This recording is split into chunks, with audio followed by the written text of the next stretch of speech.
அனைவருக்கும் வணக்கம். சற்று முன் வெளியான அறிவிக்கும்படி என்ன சொல்லியிருக்காங்கன்னா, குறிப்பாக 8 மாவட்டங்களில் காலை 10 மணி முதல் மதியம் 1 மணி வரை மழைக்கான வாய்ப்பு சொல்லியிருக்காங்க. குறிப்பாக எந்தெந்த மாவட்டத்துக்கு ரெட் அலர்ட் மற்றும் ஆரஞ்சு அலர்ட் விட போகிறாங்க, குறிப்பாக எந்தெந்த மாவட்டத்துக்கு கனமழை எச்சரிக்கையும் விட போகிறாங்க அப்படின்னு பிரீஃபாக பார்க்க போகிறோம். நம்மளோட சேனலுக்கு இப்போ தான் வந்திருக்கீங்க, நான் மறக்காம சப்ஸ்கிரைப் பண்ணிக்கோங்க. பக்கத்தில் இருக்க பெல் ஐக்கனை கிளிக் பண்ணி ஆல் நோட்டி பண்ணிக்கோங்க. முக்கியமான விஷயம், வீடியோ ஸ்கிப் பண்ண பாருங்க, அப்போ தான் நான் சொல்கிற தகவல் என்னன்ட்டு உங்களுக்கு வந்து முழுமையாக சேரும்.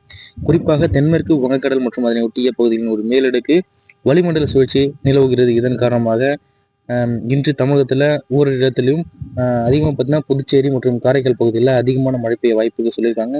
குறிப்பாக இந்த நிலையில் தமிழகத்தில் 8 மாவட்டங்களில் இன்று காலை 10 மணி முதல் மழைக்கு வாய்ப்பு இருக்கா சொல்லியிருக்காங்க. குறிப்பாக எந்தெந்த மாவட்டம்னு பார்த்தீங்கன்னா கோயம்புத்தூர், கடலூர், மயிலாடுதுறை, நாகப்பட்டினம், தேனி, நீலகிரி, திருவாரூர் மற்றும் விழுப்புரம் ஆகிய மாவட்டங்களில் இடி மின்னக்கூடிய லேசான முதல் மிதமான மழைக்கும் வாய்ப்பு இருக்கா சொல்லியிருக்காங்க. இது போன்ற அதிகமான மழையை கொட்டி தீர்த்த 2015 அந்த வாக்குலாம் பார்த்தீங்கன்னா அதிகமான மழை பொழிவை தந்திருக்கும். அது போல தான் தற்போதும் வந்து அதிக மழை பொழிவை தர வாய்ப்பு இருக்கு சொல்றாங்க.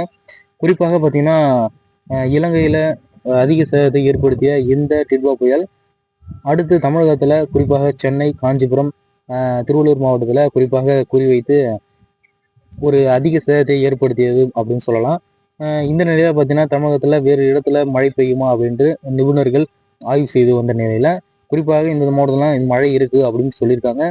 இது போன்ற இன்ஃபர்மேஷன் பற்றிய கூடுதல் தகவலை உடனுக்குடன் துல்லியமாக தெரிஞ்சுக்கணும் அப்படின்னு நினைச்சீங்கன்னா கீழே ரெட் கலர் பட்டன் கிளிக் பண்ணி சப்ஸ்கிரைப் பண்ணிக்கோங்க. பக்கத்தில் இருக்க பெல் ஐக்கனை கிளிக் பண்ணி ஆல் நோட்டி பண்ணிக்கோங்க. நன்றி, வணக்கம்.